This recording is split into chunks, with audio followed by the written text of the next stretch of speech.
What's up, guys? I don't know how well you can hear me, but let me be the first to welcome you all to the 10K Halloween special, where today we're going to be exploring the old, abandoned St. Mary's Catholic School in Waterloo, Iowa. And hopefully not getting murdered in the process. So, as I go through here, how this is going to work is I'm going to explain a little bit of the school's history, as much as I can, because it is quite limited, to be honest. And we're going to also try to answer some of your guys' burning questions that you left to me a little while back. Let's look in this classroom, look at that, that's creepy as hell.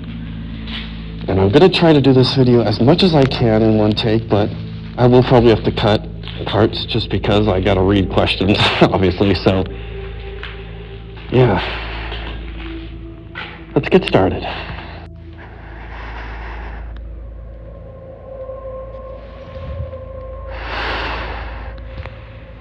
I forgot how creepy this place was. The voices are getting louder. So, what I think we're going to do first is we're going to head down into the new addition of the school. Well, new, as in it was built in 1980, in the 80s.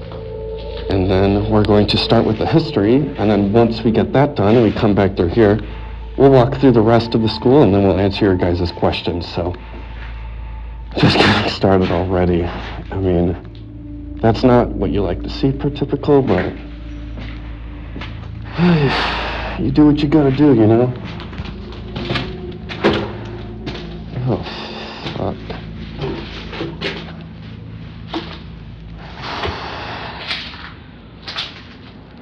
Okay.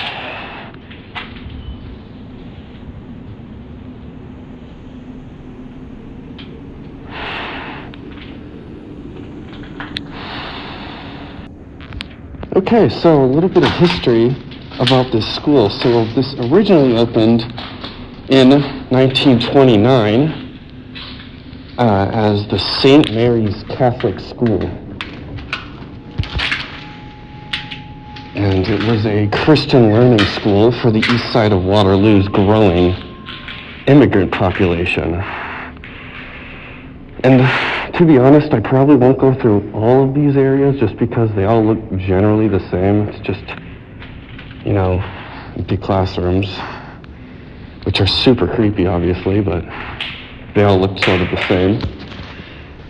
And this was famously, well, not famously, but well known as the school that taught the 5 Sullivan brothers, the ones who were born and raised in Waterloo and gave their lives in World War II on the USS Juno. Now, I don't even think I want to know what's over there. And now Waterloo is sort of branded their city around the Sullivan brothers with the convention center and such things. So actually, right next to where I'm standing, technically,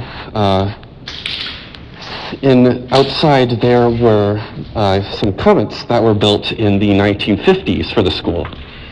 And these were used for a good while until the 1987, when the covet was changed into a senior living area called, hang on one second, keep losing my breath here, was changed into a senior living unit called St. Mary's Villa, or Villa. What's that noise? I swear to God, guys, every squeak and creak just freaks me the hell out.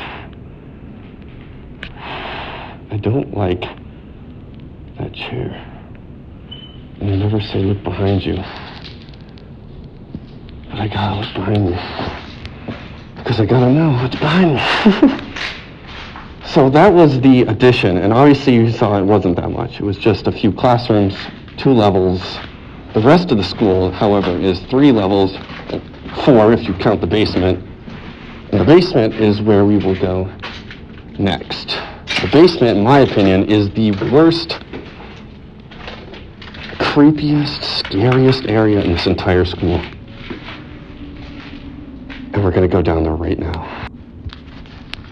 So continuing with the history, it's getting a little drafty right here. Holy cow.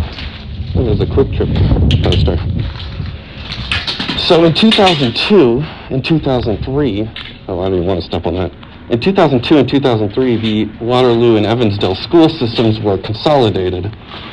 And funding for the, there's the basement, guys. The basement is home to the school's gym, which is the creepiest area of the school, in my opinion. We're going to go right down here. But funding for the school was cut back, and the St. Mary's name was shortly after stripped from it, and then it was just called the Queen of Peace School for a while, until it was ultimately closed in 2006. And since then, the school's been owned by a private, see my air quotes, private owner, who has basically let it sit abandoned since. So this is this gym. This is the worst part of my opinion. This is the part of the school that always freaks me out. I just get a really bad energy down here. And it's kind of hard to see because there's so much mold on the ceilings and the walls that it just makes it look like this pitch black void. Now, let me really quick change out my flashlight so you can see it better. Here you can see the gym a little easier now on this flashlight, which is a little brighter. And you can see just how the wooden floor has warped completely due to all the water coming off the ceilings. And I'm wearing a pretty heavy industrial respirator right now. I would not be down here without this. But just look at the amount of mold on the floors and the wrestling mats. I mean, this is where people would have once come to do things. You have the stage, which looks so creepy. And honestly, when it comes to our history lesson, that's where it ends for this school. It's sort of convoluted, it's not too long. Nothing ever really happened here of significant note. It was just an old school building that was past its prime. This locker room is what the heck is back here? That's foreboding. Showers. Practice area. Ooh, the floor is kind of saggy right here, so I'm not going to go in there too much. I'm going to switch back to my other flashlight because it's a little easier on the eyes. There we go. And we're going to get out of here, at least out of the basement level. And we're going to head up into the school. And first of all, check that out. Isn't that creepy? I mean, all of these bags. Okay, why did the door do that? Holy shit, that fucking freaked the fuck out of me.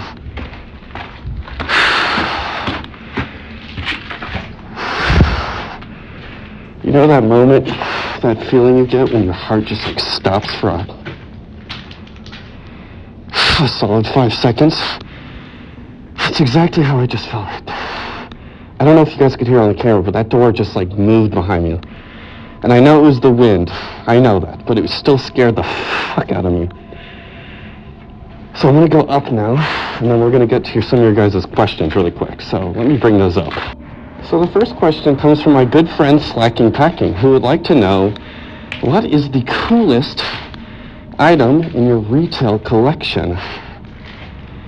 Now, Slacking, that's a really good question, because I have a lot of retail memorabilia in my collection. But I think the coolest item would have to be the bags that I got at Northridge Mall when I was there, because that was probably one of the most surreal abandoned mall experiences ever. I never thought I'd actually get to see that mall, and the fact that I did, and then I got those bags, is super cool. So I'd say those. Thanks for the question, man. So the next question, as we walk past what would have once been the overlook to the chapel, you can see it right there.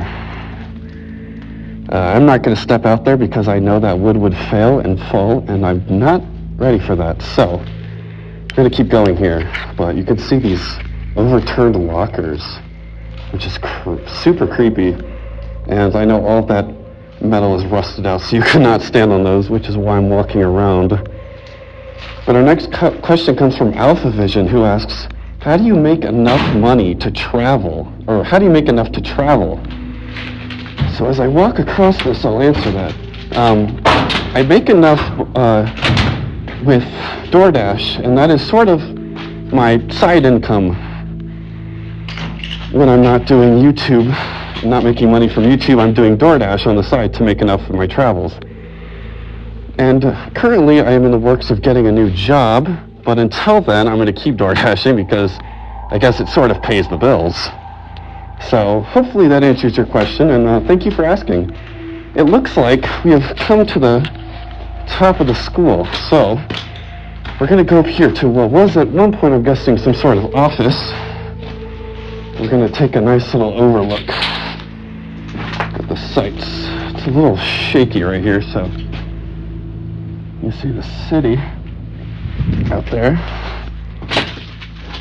So let me pull up the next question as we escape this monstrosity, because I'm ready to be out of here. And so yeah, let me get the next question. So our next question comes from Studio Ocean Blue Art.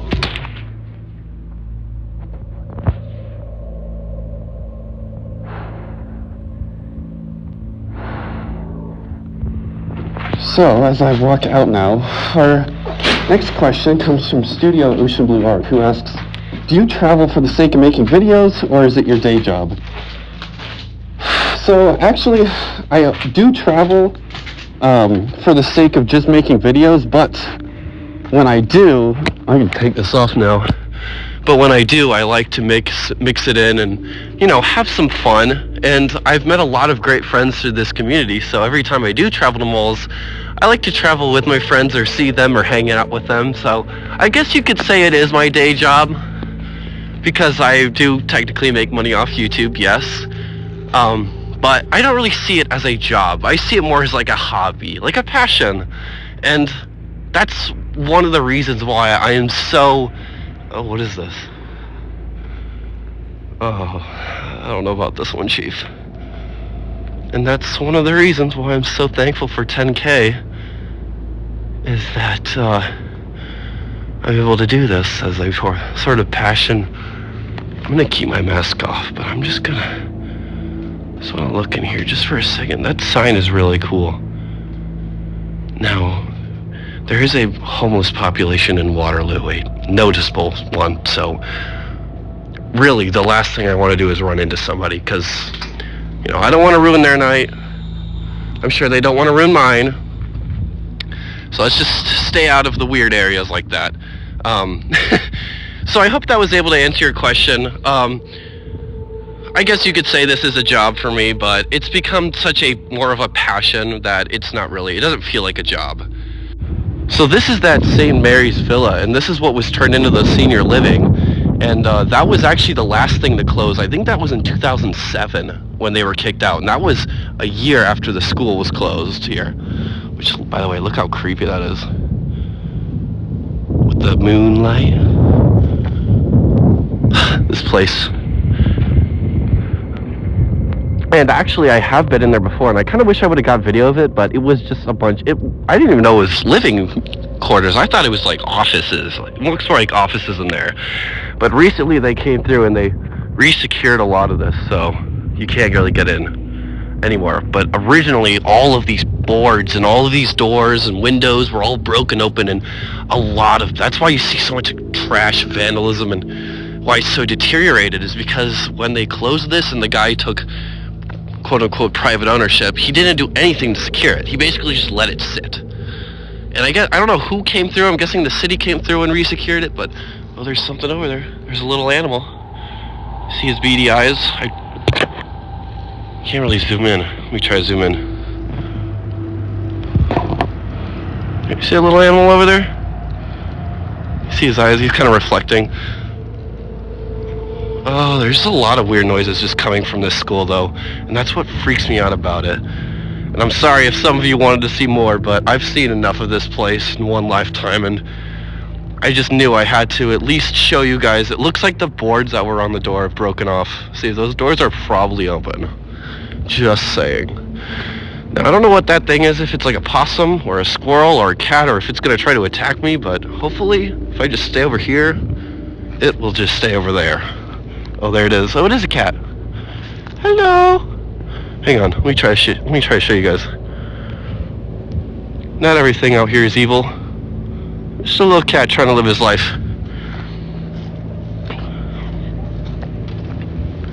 But yeah, there you go. You can see the school. It looks so creepy from the outside. I mean, this is very much like giving off that old abandoned asylum feel, which is so creepy. Now, of course, these leaves are all right here, which super loud, crunchy sound. But I'm just gonna do one little loop around here, I guess, is what I've sort of been doing, and we'll head out. We'll answer our final question here as we head around the side of the school. So our next question comes from Jasmine Elizabeth, who says, how did you get started on filming malls? Also, by the way, this is that this is that door from the other side. You can see what it looks like from the other side. She says, how do you get started on filming malls? So I think I actually explained this a little bit in my 5K special video, but basically I was just road tripping around my home state of Iowa. You know, I first got my license and I was an explorative teen who wanted to get out there and see the world. I started exploring malls around Iowa and loud-ass leaves. I noticed just how many malls in the state and even in the country were dying. You know, how many were just dead. And I found this niche group of people, the dead mall community, who documented them. And I've always loved documenting and architecture, so everything just sort of slid into place, and here I am now. Also, I love urban exploring. I mean, nobody else in their right mind would do something as stupid as going into this school, except for me. So, we do have one more question I actually found out. So as I head to my car and we round out this Halloween special, I want to thank you all so much for watching. Let's answer that final question and then we'll head out here. So our final question today comes from my good friend Justalgic, and he asks, what is the biggest hurdle that you have come to with your channel and you've had to overcome, and how did you overcome that hurdle? So to answer that question, I think the biggest hurdle that I've ever had to deal with on this channel is just the sheer amount of time and dedication that you have to put into making these videos. I mean, just finding these places, working up the nerve to go into them, film them, trying to deal with people who don't have the same beliefs as you, security guards, obviously. And when it comes to the motivation, just making the videos, you know, being able to sit down, dedicate hours and hours of a week or of your day into making these well thought out videos and looking into the history of these places and digging up any bit of information you can, and then trying to find new music to fit along with all of it. It can be a lot, and not a lot of people can do it. I think that's one of the biggest hurdles I've overcome, is just that sort of motivation factor, because there's been a lot of times in this channel's history where I've been in a slump. I did do a break between seasons 2 or 3 where I didn't upload for like 2 years, I'm pretty sure. 2 years, I think. But I'm so glad that I did come back, and I'm so glad that I do have this motivation to do this now. So, like I said earlier, thank you all so much for watching. Thank you for joining me and exploring this super creepy location. I hope you all enjoyed. Don't forget, November, is it the 4th or is it the 6th? Okay, November 4th. So this Saturday, I just had to look. November 4th, this Saturday, be sure to tune in at Saturday, 6 p.m. Central Standard Time for the release of Season 6, Episode 1 of our Great Dead Malls show. I'm so excited to show you guys the Texas expedition, and I know you're all going to love the malls that you see there. So until I see you all again, thank you so much for watching. Peace out, guys. See you later.